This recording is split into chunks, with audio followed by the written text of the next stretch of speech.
العظیم کہنے سے پہلے ایک مرتبہ بھی سبحان ربی العظیم پڑھ لیا تو آپ رکعت میں شامل ہو گئے. اور اگر آپ نے ابھی سبحان سمیع اللہ لمن حمدہ امام نے کہہ دیا تو آپ ابھی شامل نہیں ہوئے. ایک بار کہنا آپ کا ضروری ہے سبحان ربی العظیم, اور اگر 2 بار کہہ دیں تو اور بہتر ہے. ایک بار کہہ دیا تو آپ کی وہ رکعت پوری ہو گئی, اب آپ کو قضا نہیں کرنی ہے. اس کے علاوہ اور سنیے گا, آپ حضرات پہلی رکعت کو سن رہے ہیں, امام صاحب نے پہلی رکعت میں پڑھا قل یا ایھا الکافرون.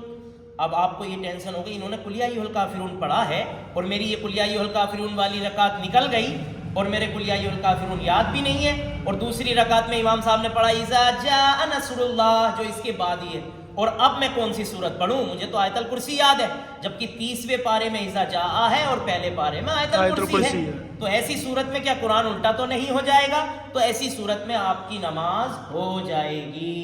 ٹھیک ہے, آپ کوئی سی بھی صورت اس میں ملا سکتے ہیں.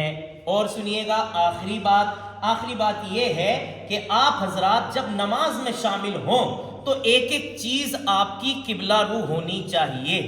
قبلہ رو مطلب آپ جب شامل ہوئے تو آپ نے ہتھیلیوں کو قبلہ رو کر دیا, اللہ اکبر. کان کی لو سے ٹچ کرنا ضروری نہیں ہے, شریعت میں لکھا ہے کان کی لو تک ہاتھ اٹھانا.